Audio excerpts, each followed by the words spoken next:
The executive producers were all MTM veterans, and I think we occasionally used an MTM freelance writer. But for the most part, we sought new and upcoming people. That's where we met a couple of people who later used on Cheers, taxi situation. There's always an emphasis on new blood in writing. Writers tend to get in a rut, and it's generally true. We'll bring you know what you're going to get from them, and in a way that's good, and in a way that's not good. Where somebody just coming on, just starting out, is going to bring you a fresh viewpoint. What was we were also careful about there being any accusations of raiding MTM. We didn't want, I mean, there were a lot of people we could have asked over, but wouldn't have been an ethical thing. I see. Mm-hmm. And what was the atmosphere like in the writers' room on Taxi? Intense.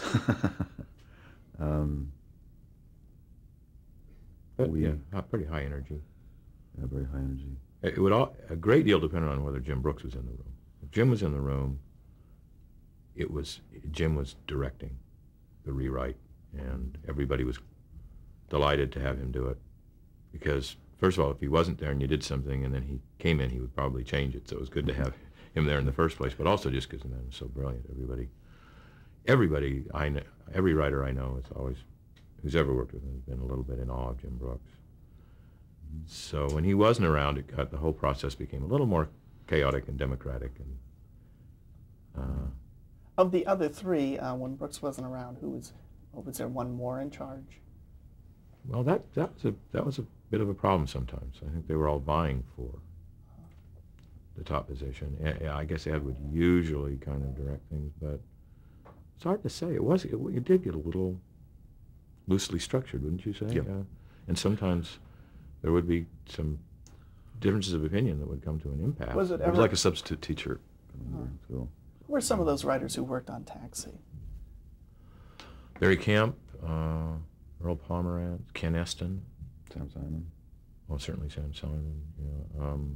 What kind of Ian sensibilities Fraser did they and Howard bring? Gillard.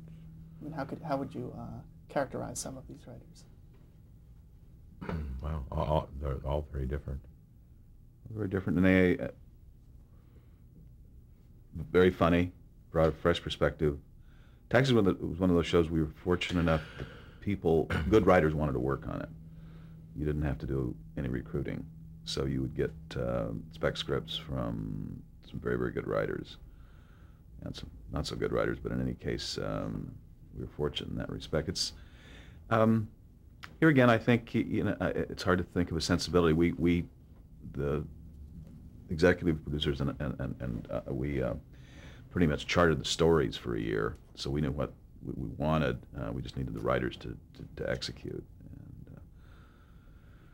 And there was one writer, I remember, some writers would come in and not be terribly happy with the way a story was going, and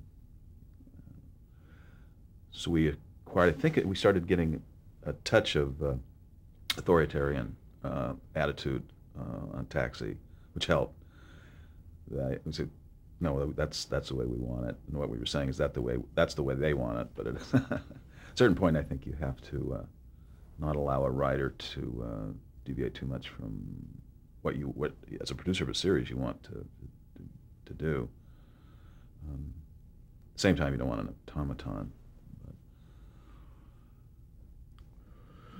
We knew that at a certain point they were going to write the script and we were going to have to take it and make it ready for shooting. So that was our point of view. Les, what were you going to say? I was just feeling bad that I didn't mention it. There were some other writers on Taxi that should have been mentioned. Certainly David Lloyd. Mm-hmm. He wrote a lot of episodes and was also on staff. Did Punch Up. I think certain writers write better for certain characters. Absolutely. No question about it. There were some people who could write, for instance, Reverend Jim very well, and some who just never got him at all. And that might have, again have been a little generational thing. I think if you came of age in the 60s, you had a little bit clear idea of what Jim was like, and some of the older writers just sort of wrote him as a drunk. which wasn't the point at all.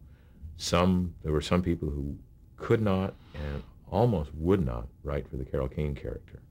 They just found her kind of irritating rather than funny. But they just had to grin and bear it. You have to write. You have to do it.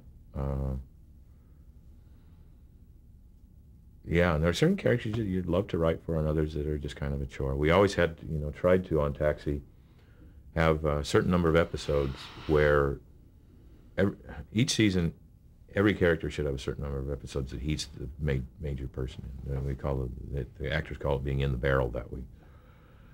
And it was just so much easier to write, again, say a Reverend Jim show than it was, say, a Bobby or an Elaine show.